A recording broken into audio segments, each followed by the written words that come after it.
வணக்கம். இன்றைக்கி 8th maths பயிற்சி 7.2 உள்ள 3வது கணக்கை பார்க்க போகிறோம். இந்த 3வது கணக்கில் பார்த்தீங்கன்னா உங்களுக்கு ஏற்கனவே 2 கணக்கு பார்த்தாச்சு. 3வது கணக்கில் அவங்களே கொடுத்துட்டாங்க. தொடர் கழித்தல் முறையில் கேட்குறாங்க. ஆனால் வகுத்தல் முறையை கொடுத்துருக்காங்க. அதுவும் மேட்சாக இருக்கா, நீங்கள் கரெக்டாக இருக்கா, அந்த மீப்போக்கா தொடர் வகுத்தல் முறையில் கொடுத்துருக்காங்க.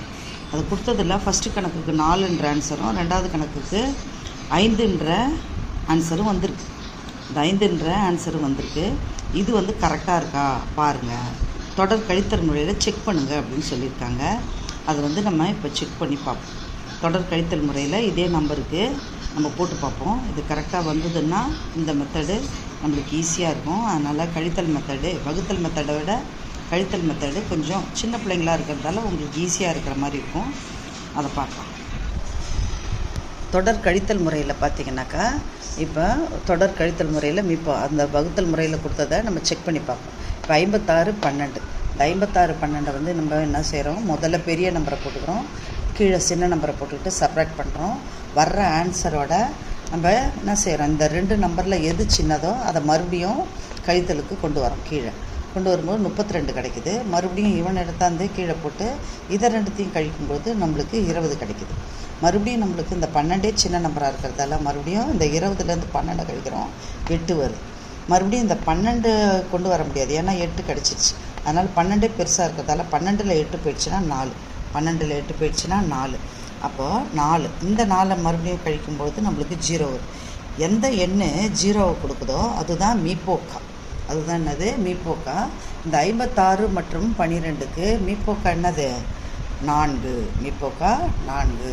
அப்போது அந்த வகுத்தல் மெத்தடும் இந்த தொடர் வகுத்தல் மெத்தடில் வந்த ஆன்சரே தான் தொடர் கழித்தல் மெத்தட்லேயும் வருது. 2வது கணக்கை செக் பண்ணி பார்ப்போம்.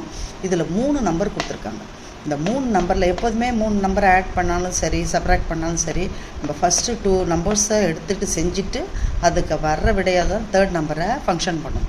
அதே போல் இந்த ஃபஸ்ட்டு 2 நம்பரை எடுத்துக்கிறோம். அப்போது 320 120 போட்டு கழிக்கிறோம். இதே போல் தொடர்ந்து மாற்றி அதாவது இந்த 2 நம்பரை ஃபஸ்ட்டு நம்பரை விட்டுட்டு இவனை 2 பேரையும் கழிக்கும்போது 80 வருது. அப்புறம் மறுபடியும் 120லேருந்து 80 கழிக்கும்போது 40 வருது. அப்புறம் 80லேருந்து 40 கழிக்கும்போது 40 வருது. இப்போ 40ல் 40 போயிடுச்சுன்னா 0ன்றதால இந்த 2 எண்களுக்கும் மீப்போக்கா 40 வரும். இந்த வர்ற விடையோட இந்த 95 வச்சு மீப்போக்கா கண்டுபிடிக்கணும்.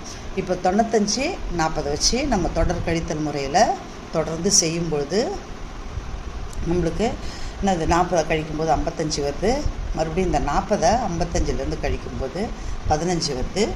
அந்த 15 மறுபடியும் என்ன செய்கிறோம், 25லேருந்து மறுபடியும் கழிக்கிறோம். தொடர்ந்து அதாவது இதுலேருந்து இதை கழிச்சு போடுறோம். அப்புறம் மறுபடியும் இந்த 15 இங்கே கொண்டு வந்தால் 10 வருது. இந்த 15ல் 10 போயிடுச்சுன்னா 5. அப்போ மறுபடியும் 10ல் 5 போயிடுச்சுன்னா 5 வருது. இந்த 5 மறுபடியும் ரிப்பீட் அடிக்கும்பொழுது நம்மளுக்கு 5 தான் மீப்போக்காவாக கிடைக்குது.